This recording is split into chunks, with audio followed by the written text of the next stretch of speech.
Halo guys.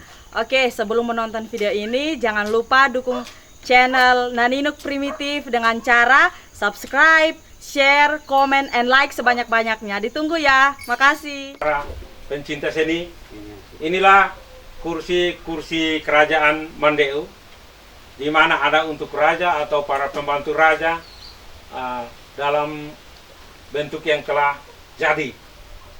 Ini model jadinya dengan motif yang sama untuk kursi raja dan motif yang sama untuk para pembantu raja.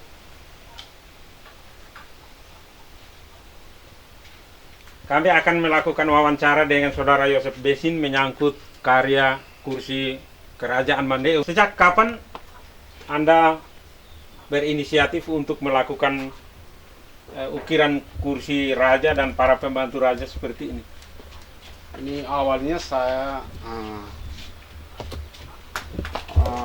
bercerita dengan orang-orang tokoh adat atau makoan-makoan yang ada di Laimano, menceritakan bahwa bagaimana dulu ini kerajaan ini ada kursi raja atau tidak. Mereka menceritakan bayangan bilang ada dulu.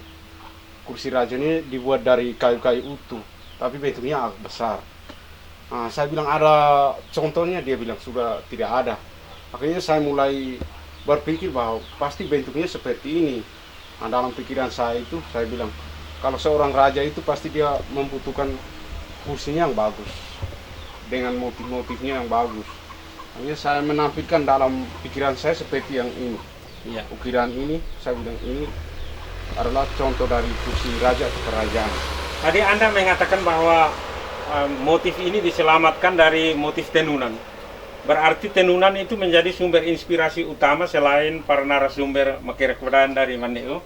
Tetapi motif tenunan itu yang menjadi inspirasi utama dalam membuat motif pada kursi raja. Seperti itu? Iya, karena biasa kan begini. Raja itu kan biasa duduknya di atas kain-kain yang punya motif. Oh, iya. Maka saya tampilkan di kursi. Tanpa kain pun sudah ada motifnya. Iya. Dan motif-motif itu punya maknanya seperti yang tadi dijelaskan. Nah, ini motifnya cicak atau toke. Baik, terima kasih. Itulah saudara pendengar dan pencinta seni, bahwa hidup adalah ada tenunannya, dan hidup ini adalah tenunan kehidupan.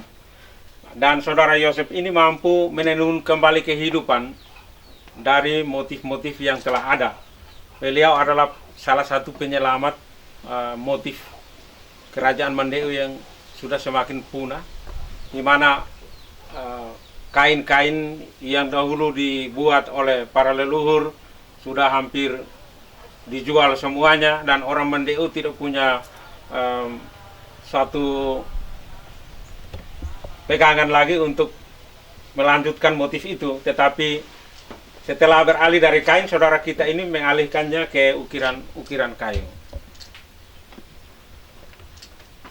Jadi kita bisa menyaksikannya di seperti kursi yang ada sekarang ini. Mudah-mudahan ada saudara-saudara kita generasi penerus bisa melanjutkan karya ini, sehingga motif kita, kekhasan kita, ciri khas kita tidak akan hilang dengan berlalunya waktu. Karena waktu adalah pengukur perubahan.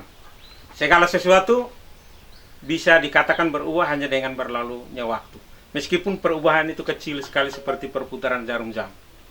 Mari kita berputar bersama jarum jam kehidupan kita untuk membuat ukiran di Mandeu ini semakin tetap dikenang meskipun dalam bentuk motif tenunan telah hilang.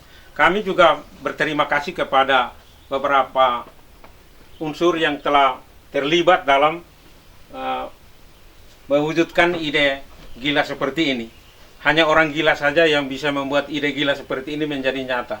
Terutama Ibu Vivi, ya, Ibu Bupati Belu, yang sudah membeli satu set kursi kerajaan seperti ini untuk taruh di rumah jabatan Bupati. Dan juga hasil karya beliau ini sudah dipasarkan keluar, bahkan sampai di Yogyakarta, di mana mereka menyimpannya di dalam museum sebagai kursi kerajaan Mandeu. tentu saja ini mendapat restu dari pihak istana di Kerajaan Mandeo. Nah, dengan memberikan restu maka oleh Raja Mandeo, maka kursi kerajaan ini juga bisa menempati museum-museum di luar Pulau Timor yang bisa memberikan sedikit gaung kemegahan leluhur khususnya Kerajaan Mandeo di masa lalu ke generasi yang akan datang di daerah lain.